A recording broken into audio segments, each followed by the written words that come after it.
সুন্দরী যুবতী, একজন সুন্দরী নারী বোরকা পইরা রাস্তায় বের হয়েছে।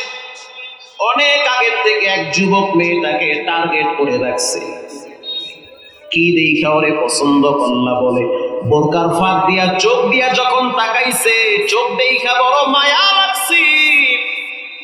কিছুদিন পরে মেয়েটা বুঝতে পারলো যে যুবক আমার পিছনে পিছনে ঘুরে।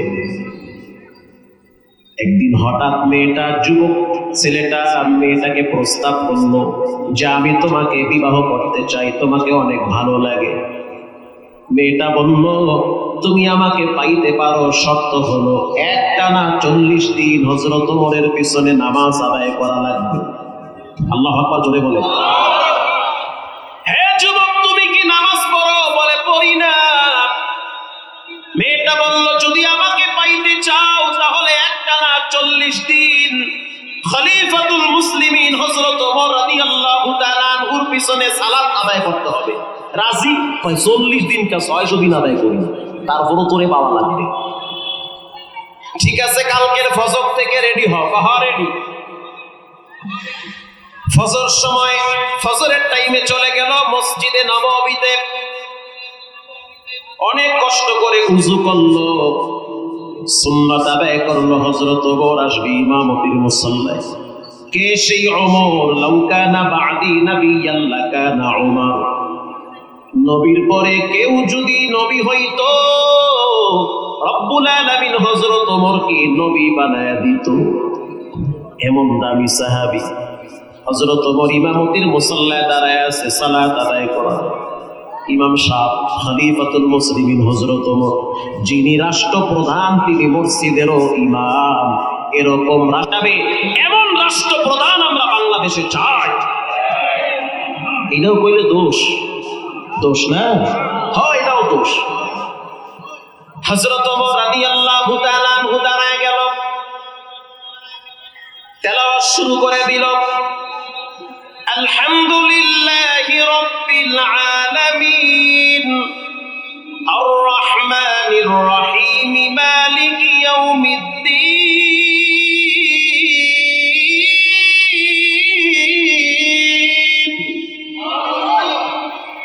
ইয়্যাকা না'বুদু ওয়া ইয়্যাকা নাস্তাঈন ইহদিনাস সিরাতাল মুস্তাকিম সিরাতাল লাযীনা আন'আমতা আলাইহিম গায়রিল মাগদুবি আলাইহিম ওয়ালাদ-দাল্লিন।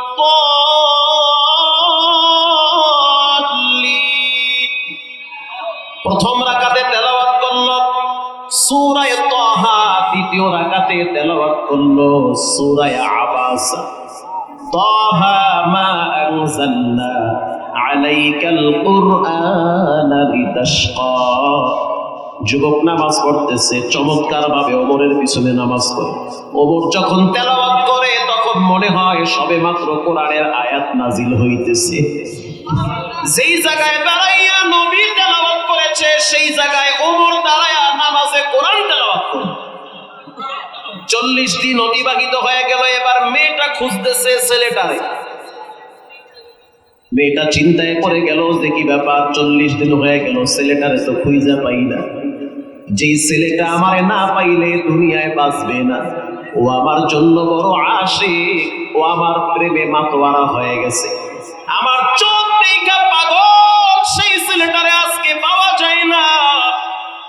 ঘটনাক্রমে খুঁজতে খুঁজতে একদিন ছেলেটার সাথে সাক্ষাৎ হয়ে গেল। মেয়েটা বলল কি ব্যাপার, তোমারে তো আর দেখি না। তখন যুবক বলল ওমরের পিছনে দাঁড়াইয়া যখন নামাজে কোরআন পড়ছি, শুনছি যেই মাওলার তেলাওয়াত শুনে এত মজা লাগছে, আজ থেকে আমি সেই মাওলার প্রেমে পাগল হয়ে গেলাম। আমি একজন জাহান্নামের আসামি, শয়তানের ধোঁকায় আমার জীবনটারে ধ্বংস করে ফেলাইছি। আমি রাতেও গুনাহ করছি, দিনেও গুনাহ করছি। আমার হাতের সাথে পাপ লেগে আছে। পানি খাইতে গেলে পাপ বলে তুই খারাপ, কেন তুমি পানি খাও? পানি বলে আমি নাকি খারাপ। মাটিতে হাঁটলে মনে হয় মাটি আমারে ধিক্কার দেয়। এখন আমি বুঝতে পারলাম একদিন আমার মৃত্যু হয়ে যাবে। আমি তোমার জন্য যতই পাগল হই, আমার মৃত্যুর পরে আমার লাশটা তুমি 2 দিন ঘরে রাখবা না। কথা ঠিক না ঠিক?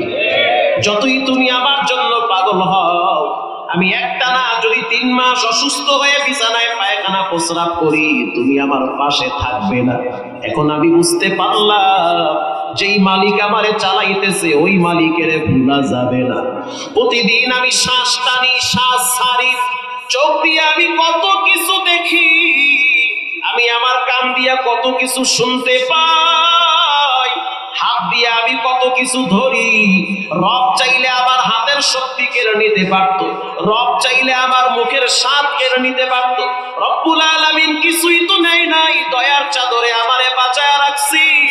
আমি সিদ্ধান্ত নিছি, মৃত্যুবরণ করার আগে আমাকে ঈমান নিয়ে দুনিয়াতে বাঁচতে হবে, ঈমান নিয়ে কবরে যাওয়া লাগবে।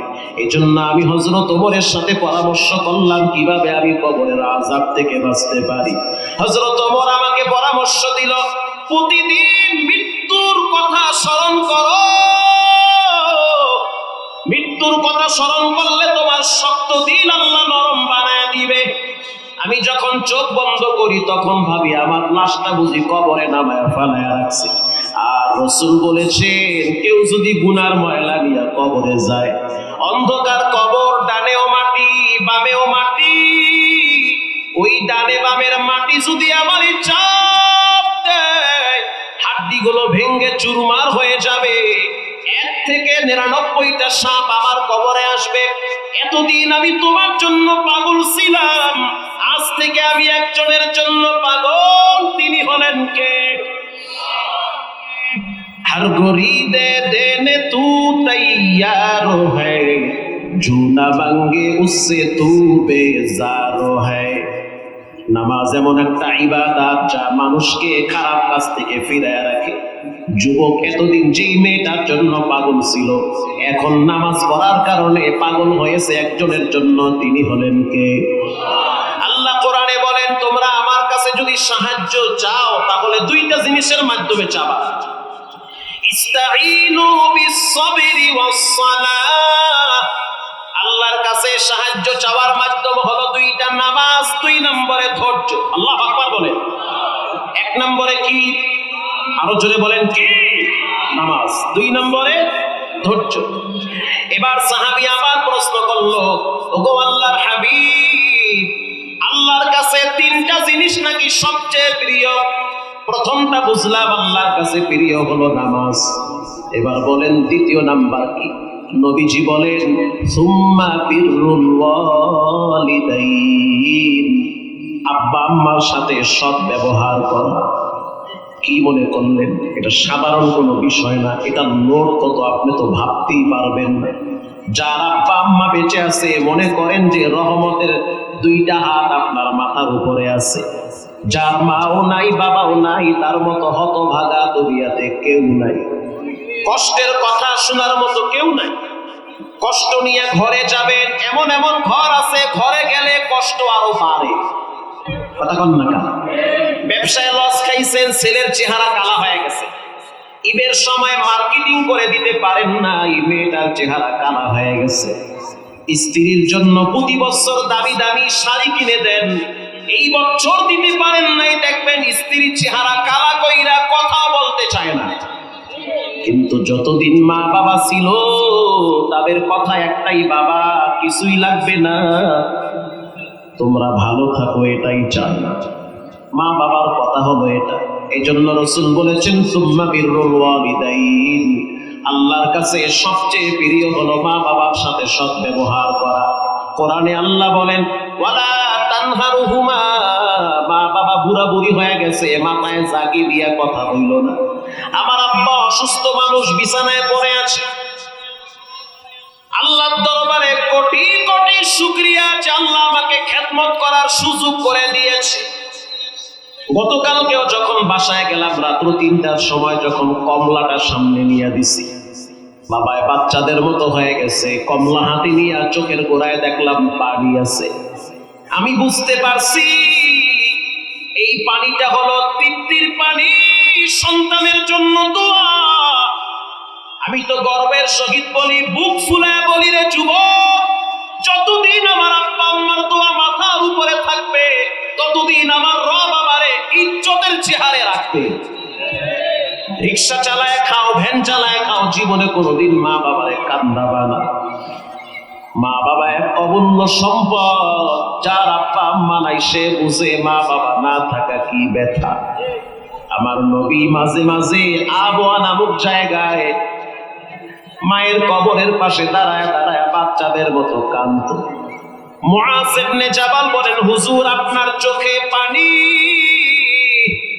আপনি নবী আপনিও কাঁদেন। নবী বলেন, এখানে যেই নারী শুয়ে আছে ইনি হলো আমার মা। আমি এই মহিলাটার পেটে ছিলাম। আমার মা যখন আমারে পেটে নিয়ে উত্তপ্ত গরম বালুর উপরে হাঁটতো, তখন মেঘের খণ্ড আইসা আমার মায়ের মাথার উপরে ছায়া দিত।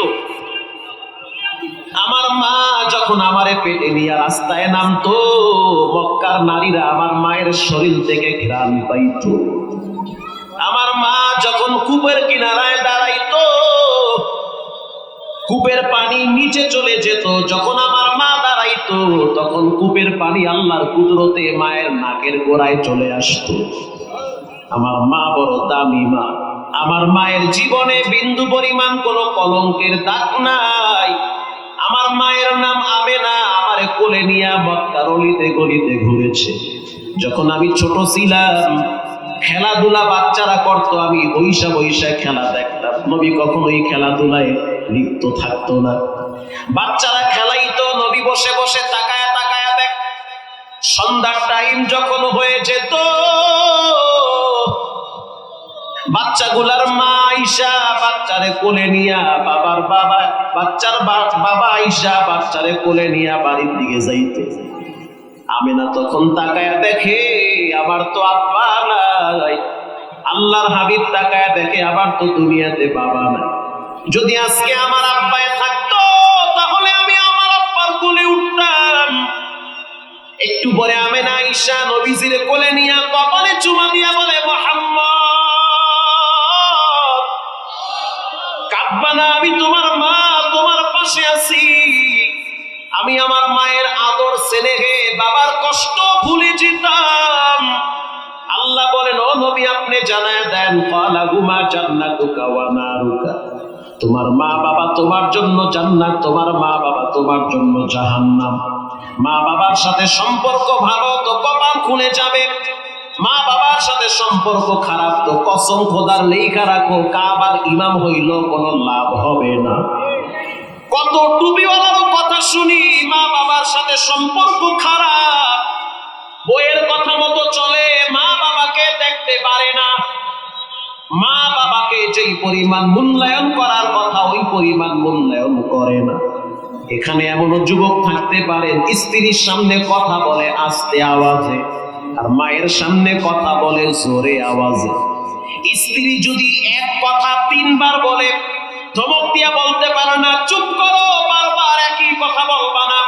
কিন্তু মা যদি এক কথা 3 বার বলে, ফট করে ধমক দিয়া ফেলায়, বারবার এমন কথা কেন বলো?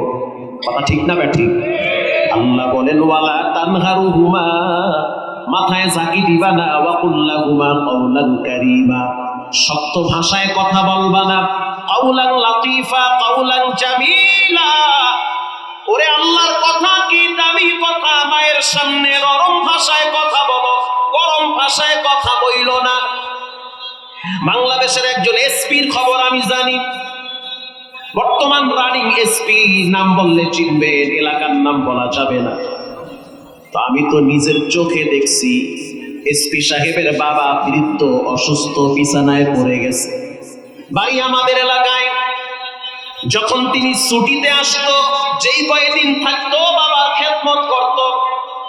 শীতের ভিতরে এসপি সাহেব নিজে বাবার পায়খানা প্রস্রাবের খাতা পুকুরে গিয়া সাফ করত। স্ত্রীকে বলতো, তোমার সাফ করা লাগবে না, যেহেতু আমার আব্বা, দায়িত্ব হলো আমার বেশি। কথা ঠিক না ব্যাঠি? যখন ছুটি থেকে বাড়ি থেকে যখন তার অফিসে যাইতো, যাওয়ার সময় তার বাবার পায়ে চুমা দিয়া যাইতো, আর বলতেছে, এটা আমার আব্বার পা না, এটা হলো জান্নাতের পা। আমি যতই ব্যস্ত থাকি আমি মনে করি বাবার দোয়া আছে বিদায় তো আজকে আমাকে ইজ্জতে আল্লাহ রাখছে। এজন্য পায়ে হাত দিয়া বলি, অনুরোধ করে বলি, মা বাবার সাথে বেয়াদবি করবা না। মা বাবা বুড়া বুড়ি হয়ে গেলে তাদের মেজাজ গরম হয়ে যায়, এক কথা 10 বার মায় বলবে। সন্তান তুমি রাগ করবা না, মেজাজ গরম করবা না। মাঝে মাঝে বাবারে পকেট খরচ দাও, কারণ তোমারও তো পকেট খরচ তোমার আব্বাই দিত। এখন তোমার আব্বা বুড়া হয়ে গেছে, তার চোখের পানি তো তুমি দেখো না। আমাদের সাথে কত মুরব্বীদের কথা হয়, বলি বাজান কেমন আছে? হুজুর ভালোই আছে, কিন্তু দুঃখ এক জায়গায়, ছেলে বুঝতে চায় না যে আমার পকেট খরচ দরকার। এটা ছেলে বুঝে না। আমার তো 3টা মেয়ে আছে, নাতি আছে। এই যুবক, তোমার তো 3টা বোন আছে, খবর তো নেও না। তোমার মা যখন ওই মেয়েদের বাড়িতে যায়, তখন তার মনে চায় নাতিদের জন্য মজা নিতে। কথা বল না কেন? মনে চায় না? মনে তো চায়। এখন তুমি তো তোমার মায়ের কিছুই দাও না, তোমার মা তোমারে বলতে ভয় পায়। তুমি সারাদিন বাহিরে থাকো, মেজাজ গরম কইরা ঘরে আসো, মা যে বলবে বাবা আমার কষ্ট হয়, 500 টাকা আমার হাতে দে, এটা বলতে ভয় পায়, কারণ মা দুর্বল হয়ে গেছে। এজন্য আমি বলবো, মা বাবাকে গোপনে কিছু দেন, আরশের মালিক গোপনে আপনার পকেট ভরে দিবে। কোরআনে আল্লাহ বলেন, ইয়াসআলুনাকা মাযা ইউনফিকুন কুল মা আনফাকতুম মিন খায়রিন ফালিল ওয়ালিদাইনি ওয়াল আকরাবিন।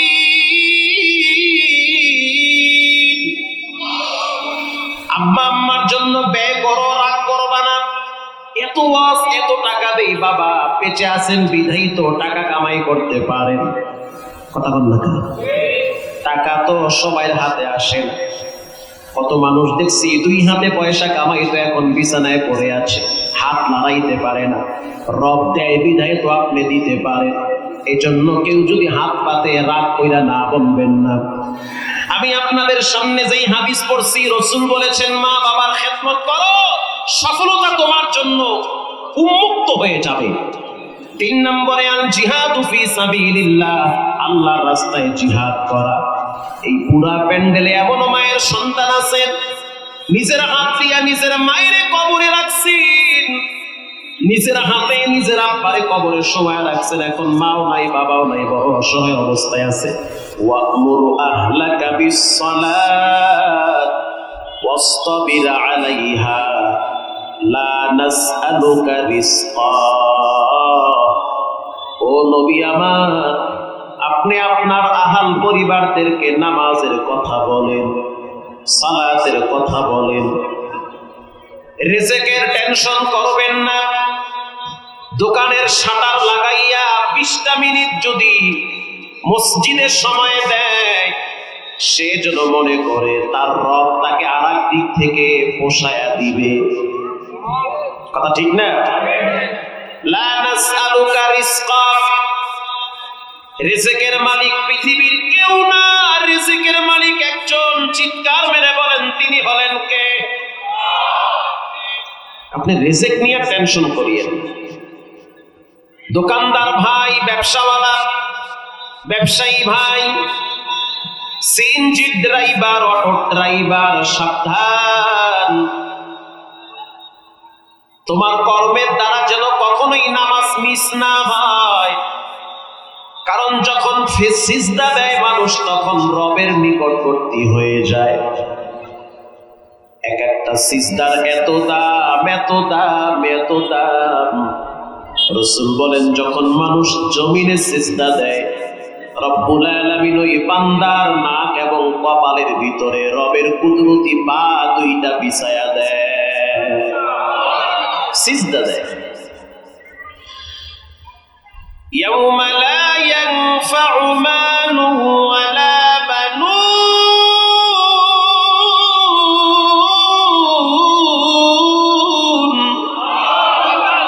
আরো সাউন্ড বাড়াতে হবে, মনিটরের ফুল টন ভলিউম দিন।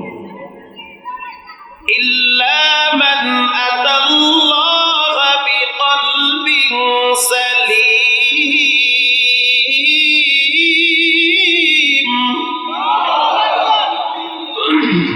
মনিটর ফিট করা উচিত উপর, এটা টানে না আমার বলা।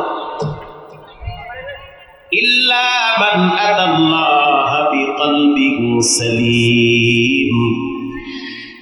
আল্লাহ বলেন অপেক্ষায় থাকো, লিখে রাখো, কপালে লেখা রাখো রে কপাল করা, যেই সম্পদের জন্য নামাজ মিস করলা, যেই সন্তানের জন্য তুমি নামাজ ত্যাগ করলা, এমন একটা দিন আসবে যেদিন সম্পদও কাজে আসবে না, সন্তানও কাজে আসবে না।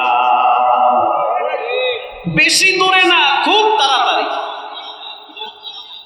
ইল্লা মান আতাল্লাহ বিকলবিন সালিম।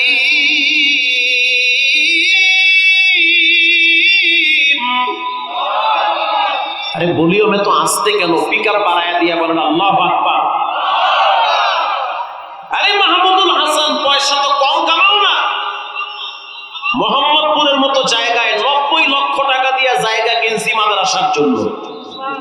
চাইলে ফ্ল্যাট 2টা কিনতে পারতাম, বাড়ি 10 তলা আরো 5 বছর আগে ঢাকায় করতে পারতাম। পয়সার বস্তা আমার পিছনে দৌড়ায়।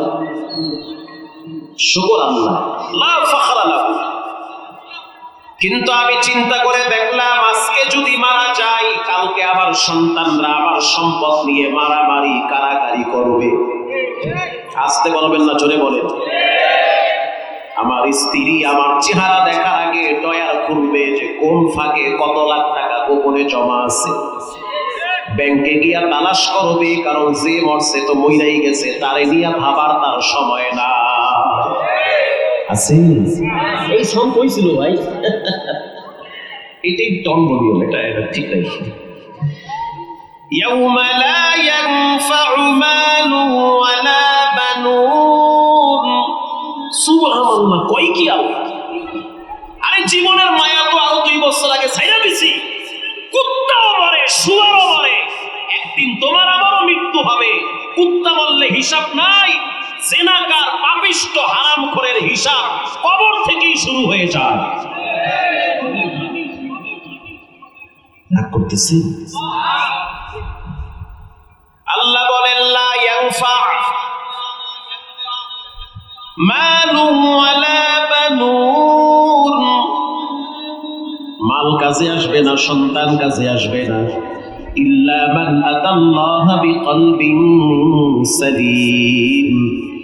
একটা জিনিস কাজে আসবে, সেটা হলো নামাজি আত্মা।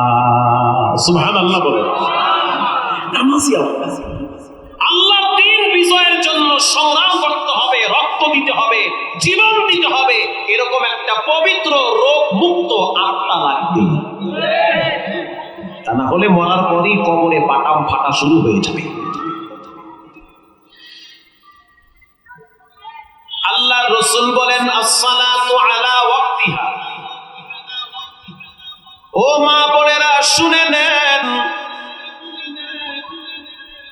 তরকারি পাকাইতে পাকাইতে জোহরের নামাজ গিয়া পড়ে 4টায়, কথা কর না কা।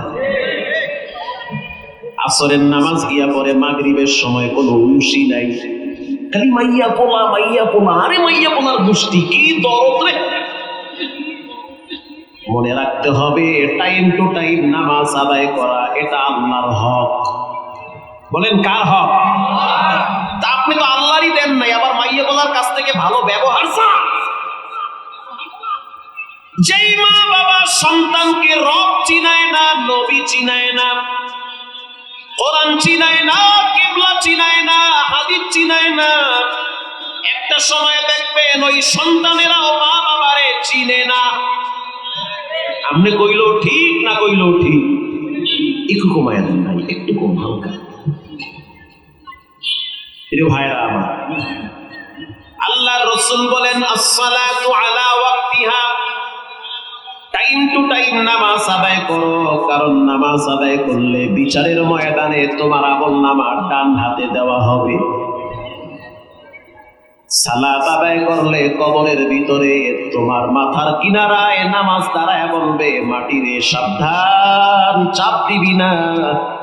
এ সালাত আদায় করতো, একে চাপ দেওয়া যাবে না। কেউ যদি ইশারের নামাজের পর সূরা মুলুক পড়ে, এত সোনায় সোহাগা পাম্পার লেগে গেছে গা, তাবারাকাল্লাযী বিয়াদিহিল মুলক ওয়া হুয়া আলা কুল্লি শাইইন কাদির।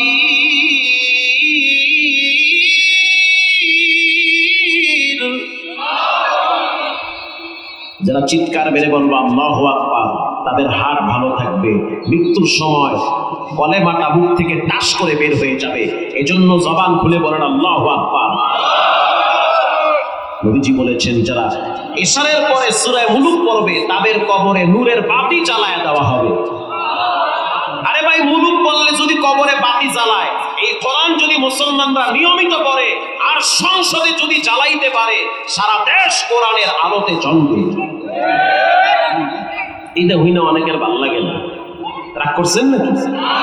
রাগ কইরা ঘরে গিয়া 2 থাল পান্তা কাঁচামরিচ 3টা দিয়া চোখ বন্ধ করে খান, দেখবেন রাগ ঠান্ডা হয়ে যাবে।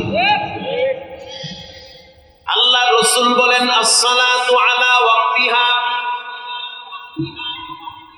আল্লাহর কাছে সবচেয়ে প্রিয় আমল হলো টাইম টু টাইম নামাজ আদায় করা। কিন্তু মুসল্লিদের ভিতরে বিভিন্ন কোয়ালিটি আছে, নামাজিওয়ালার ভিতরে বিভিন্ন কোয়ালিটি রয়েছে। কিছু মুসল্লি আছে শুধু শুক্রবারই মুসল্লি, জুমার দিন মসজিদে যায়, যদি দেখে মসজিদে তবারক আছে তো বয়া বয়া 2-4 রাকাত নামাজও পড়ে। আর যদি দেখে তবারক নাই, সালাম ফিরায়া সুন্নত বাদ দিয়ে আর একজনে জোতা লইয়া দৌড় মারে। কথা কম না? হ্যাঁ, ঠিক কথা। আপনাকে মহল্লার মসজিদে আগামী শুক্রবার আপনি বেশি না 10 কেজি মিষ্টি দিয়ে, আর মিষ্টি দিবেন কোন সময় জানেন? সুন্নত শেষ আরো আধা ঘন্টা দেরি করবেন, দেখবেন মুসল্লি আরো 300 বইয়া রয়েছে। ভাই যান না কা বাড়ি? আরে আল্লাহর ঘর বইয়া থাকলে তো সওয়াব আছে। আরে কি সওয়াব? এ তো মিষ্টি খাওয়ার লেগে বইয়া রয়েছে। আরো যদি বিরিয়ানি দেন, নামাজ হইবে 2:30টায়, বিরিয়ানি দিব 3টায়, দেখবেন এরপর মসজিদের বারান্দায় জায়গা হবে না। আবার কিছু মুসল্লি আছে সারা বছর নামাজ পড়ে না, সবে কদর সবে বরাত আসলেই দেখবেন মার দিয়া পাঞ্জাবি পইরা আতর লাগায়া মসজিদের প্রথম কাতারে যায় নামাজ বিছায়। এগো ভিড়ে ইমাম সাহেব ঢুকতে পারে না।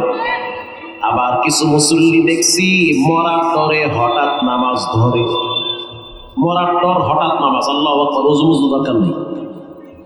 ঢাকার থেকে লঞ্চে বরিশাল যাচ্ছি, লঞ্চ নাম শুনছেন না? শুনছেন না? বেশি বড় হবে না, এই 5-7 জন লোক তো ধরে, তাই না? লঞ্চে আরো বেশি, আরো বেশি। লঞ্চে উঠার পর দেখলাম অনেক যাত্রী, অধিকাংশ যাত্রী দেখলাম মুরব্বী, যারা বসে বসে তাস খেলায়। লঞ্চে গিয়েও তাস খেলায়, লুডো খেলায়, ক্যারাম বোর্ড খেলায়। আবার কেউরে দেখলাম এক থাল খাইয়া টিভির দিকে চাইয়া বয়া বয়া মোরা গাবায় থাকে, রাত 3টা পর্যন্ত ছবি চলে, বয়া থাকে। বাপেও দেখে, মায়ও দেখে, নাতিও দেখে, দাদাও দেখে। ওই টিভিতে যা যা হয় নাতি তাই তাই শিখে। কথা কন না কেন? শিখতেছে। টিভিতে দেখতে আছে নাটকের মধ্যে নায়ক নায়িকার হাত ধইরা নায়িকার বাপের সামনে দাঁড়ায় বলে, নিয়ে গেলাম, পারলে ঠেকাও। এই শিক্ষা তোমার মেয়ে যখন পায়, তোমার চোখের সামনে আর একটা ছেলের সামনে ভেঙে যায় তোমার নাকে জুতা মাইরা। কথা কম না? তুমিও তো এই বাক্স ঘরে হান্দাইয়া মাইয়া বলার হিয়াইতে আছো। 3 দিন পরে গিয়ে কয় হুজুর তাবিজ দেন, বউ মাইয়া গেছে গা, তো অপেক্ষায় দেন, ম্যাডামও যাইবে কয়দিন যাই। মাগরিবের সময় বললাম আসেন আল্লাহর ঘর মসজিদ। লঞ্চ কর্তৃপক্ষ নির্ধারণ করেছে এই জায়গায় নামাজ হবে, চলেন একসাথে নামাজ আদায় করি। কয়েকজনে বলি ফেললো যার নামাজ হেদারে, তার মানে হুজুর আপনার নাম নে করেন, আমাকে আমরা চিন্তা করব। কত বড় আবু জেহেল। নামাজ শেষ হয়ে গেল, লঞ্চ যখন চাঁদপুর মোহনায় গেছে, চাঁদপুর নদীতে লঞ্চ ঢুকলে দেখবেন তুফানে বাড়ি মারলে লঞ্চের মাজা মোজা ব্যথা হয়ে যায়। কথা বুঝেন না? না, কিছুই বুঝেন। কথা কি বুঝেন? চাঁদপুর মোহনা আছে না, যেখানে ইলিশ মাছের বাক্স পাওয়া যায়, এই সেই মজা। সুবহানাল্লাহ, 2-1 জনে হইনা জিবাই বানিয়ে হয়েছে ইলিশ মাছের কথা বললে, সেই স্বাদের মাছ। এই মাছের ফ্যাক্টরি হলো চাঁদপুর মোহনা, কিন্তু ওই জায়গার তুফানের বাড়ি মারাত্মক, স্রোত এমন বাড়ি মারে লঞ্চ একবার ডাইনে যায় আবার পাও দিলে মাপ চাই ওই যাবো না সামনে। চাঁদপুর মোহনায় যখন লঞ্চ গেল তখন আমি 3 তলায় কেবিনে শুয়ে আছি, হঠাৎ বুঝতে পারলাম লঞ্চ কোদাকুদি শুরু করছে। লঞ্চ একবার ডাইনে যায় আবার বামে যায়, মরার ডর তো সবাইরই আছে, কথা বল না কেন? মরার ডর নাই? মোরও তো মরার ডর আছে। ও আল্লাহ, লঞ্চে কি মরব? কেবিনের দরজা খুইলা বারান্দায় দাঁড়াইছি, এতক্ষণ যাদেরকে দেখলাম তাস খেলায়, ওদের 2 জনের হাতে দেখলাম 100 দানার লম্বা তসবিহ। তাও আবার কি বলে, সব্বিয়ালা সব্বিয়ালা সব্বিয়ালা। আশ্চর্য বিষয়, প্র্যাকটিস না থাকলে তো সব্বিয়ালা বলবি। আমি বের হইলাম, হুজুর মানুষ টুপি দেখছে মাথায়, বললো হুজুর সালাম আলাইকুম, পশ্চিমটা কোন দিকে? তার মানে এতক্ষণ পশ্চিম খোঁজে নাই, এখন বুঝছে লঞ্চ এইভাবে বাড়ি মারতে আছে, না জানি লঞ্চ পানির তলে চইলা যায়। আর আমরা যদি মইরা যাই তাহলে তো লাশ খুঁজাও পাওয়া যাবে না, পানির নিচে তো কুমির আছে, বড় বড় মেদ মাছ আছে, কথা বল না কেন? এখন কয় হুজুর পশ্চিম কোন দিকে? আমি বললাম এতক্ষণ টাস খেলাইছেন, এখন বেটাইমে পশ্চিম কেন খুঁজেন? তাহাজ্জুদ করবেন? কয় না, নমাজ পড়বো, ইশারের নমাজ। এতক্ষণ কেন পড়েন না ও কপাল পোড়া মুরব্বি? সে জবাব দিল, আমি মনে করছি আরো 2-4 দিন বাঁচবো, এজন্য নামাজের কথা ভুলে গেছি। এখন বুঝলাম তুফানে বাড়ি মারছে, মরা বুঝি নাকের ডগায়, মরার ডরে হঠাৎ নামাজ ধরে। কথা বল না কেন? হঠাৎ নামাজ। গত কয়েক বছর আগে এয়ারপোর্ট থেকে আমি আর মাওলানা খোরশেদ আলম কাসিমি হাফিজাহুল্লাহ 2 জন একসাথে যাইতেছি কক্সবাজার এক মাহফিলে। তো এয়ারপোর্টে বসে আছি, বিমান ছাড়বে 4টায়, বিমান ছাড়ছে 4:30টায়। তো কিছু দূর যাওয়ার পরে বিমানের ভিতরে চিল্লাচিল্লি শুরু হইতেছে। তো আমরা যে বসলাম, পাশের সিট গুলায় দেখলাম যুবক যুবতীরা মোটামুটি বিমান মাথায় লইছে, মানে খুব আনন্দে আছে। কেউ হাসে, কেউ গল্প করে, কেউ দেখলাম ছবি তুলে, কেউ ভিডিও করে, কেউ আবার দেখলাম একা একা ভিডিও করে বলতেছে আব্বু ভাই ভাই আমি যাচ্ছি। খুব আনন্দ, মানে ভালো একটা আনন্দ ফিল করতেছে। যখন বিমান কুরু বলতে আছে সাবধান, কুয়াশার কারণে আমরা সামনে কিচ্ছু দেখতে পাই না, সিট বেল্ট গুলা শক্ত করে বাঁধেন, আর যে যেমনে পারেন দোয়া কালাম পড়েন। রুহুতে পানি আছে, কথা বল না কেন? মরার ডর আসতে না বেশি বেশি। এতক্ষণ যেই সমস্ত মেয়েদেরকে দেখলাম মাথায় কোনো কাপড় নাই, এখন দেখি এদের মাথায় 2-3টা কাপড় একসাথে। এতক্ষণ যাদেরকে দেখলাম বিমানের ভিতরে চিল্লা চিল্লি, হই হুল্লা, নাচানাচি, অশ্লীলতা, এখন দেখলাম ওই ব্যাগের ভিতর থেকে সিরা টুপি বাইর কইরা মাথায় দিয়া কয় হুজুর পশ্চিমটা কোন দিকে? তার মানে তারা ভালো করে জানে আউয়ালু মা ইউহাসাবু বিহিল আবদু ইয়াউমাল কিয়ামাতিস সালাত, কিয়ামতের দিন সর্বপ্রথম নামাজের হিসাব নিবেন কে? নামাজের হিসাব নিবে আল্লাহ। এখন কয় পশ্চিম কোন দিকে? তো মুসল্লিদের ভিতরে কোয়ালিটি আছে, কিছু মুসল্লি আছে হঠাৎ নামাজ ধরে, আবার কিছু মুসল্লি আছে প্রতিদিন হাজারো কষ্টকে উপেক্ষা করে ক্ষেতের ভিতরে কামলা দেয়, প্রচন্ড রোদের ভিতরে শরীরটা ক্লান্ত হয়ে যায়, শরীর থেকে দরদর করে ঘামগুলা পড়ে, ঘাম পড়তেছে, ইন্দিবিন টাইমে আজানের রক্ত হয়ে গেছে, নামাজের রক্ত চলতেছে।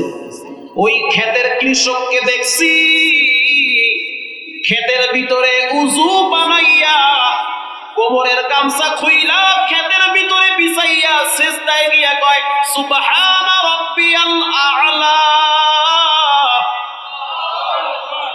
এসি রুমে যারা শুইয়া শুইয়া বৈশা বৈশা দাঁড়ায় দাঁড়ায় নামাজ আদায় করে, তাদের সিজদার চাইতে ক্ষেতের ভিতরে কৃষকের সিজদার মূল্য আল্লাহর কাছে অনেক বেশি।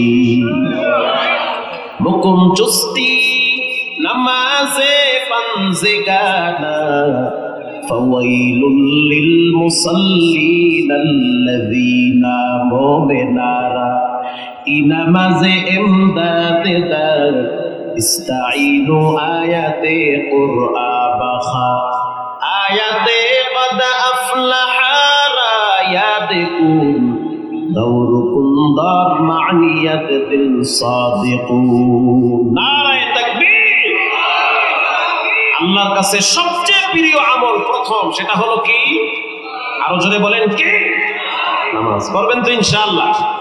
কইবেন ছাইরেন না নামাজ। যুবক ভাই, তুমি জেনা করো গোপনে গোপনে, তোমার পায়ে হাত দিয়া বলি, তারপরেও তুমি নামাজ ছাইরা দিও না। তুমি একটা মেয়ের সাথে গোপনে আকাম করো, পৃথিবীর কেউ দেখে না, দেখেন একজন, তিনি হলেন কে? তারপরেও পায়ে হাত দিয়া বলবো, অনুরোধ করে বলবো, নামাজ ছেড়ে দেওয়া যাবে না। আমার নবী মৃত্যুর আগে বলছে, আসসালাত আসসালাত আসসালাত, উম্মত নামাজ নামাজ নামাজ। নবীজি নামাজের জন্য তায়েফে মার খেয়েছে, এই নামাজের জন্য উহুদে মার খাইছে, এই নামাজের জন্য রাহমাতুল লিল আলামিনের মাথার ভিতরে হেলমেট ভেঙে ঢুকে গিয়েছে, এই নামাজের জন্য নবীজির শরীর থেকে রক্ত ঝরেছে। তুমি নবীর উম্মত হইয়া নামাজের টাইমে কানে হেডফোন লাগাইয়া নাচতে নাচতে বাড়ি যাও, নামাজ পড়ো না। অথচ একটা বারের জন্য চিন্তা করলা না? তোমার মতো কত যুবক হসপিটালে মৃত্যুর দরওয়াজায় ছটফট করে, অসংখ্য যুবককে রব্বুল আলামিন হাত পাও ভেঙে পঙ্গুতে ফালায়া রাখছে। তুমি মিথ্যা বলো, তারপরেও বলবো নামাজ পড়ো। গাঁজা খাও, তারপরেও বলবো নামাজ নামাজ। তুমি যত রকমের বেহায়াপনা করো, তারপরেও বলবো নামাজ নামাজ নামাজ। উতলু মা উহিয়া ইলাইকা মিনাল কিতাবি ওয়া আকিমিস সালাত। নামাজ এমন একটা ইবাদত, ফাহশাই ওয়াল মুনকার, সমস্ত খারাপ কাজ থেকে নামাজ তোমারে ফিরায় রাখবে। যে লোকটা মিথ্যা বলে, নামাজও করে, চুরিও করে, নামাজও করে, জেনাও করে, নামাজও করে, মানুষের সাথে দুশ্মনীও করে, নামাজও করে, নামাজটা যদি নামাজের মতো হয়, একদিন দেখা যাবে ওই নামাজ তাকে ঠিক রাখবে, খারাপ কাজগুলো তার জীবনে আর থাকবে না। হযরত ওমর রাদিয়াল্লাহু তাআলা আনহুর শাসন আমল চলে।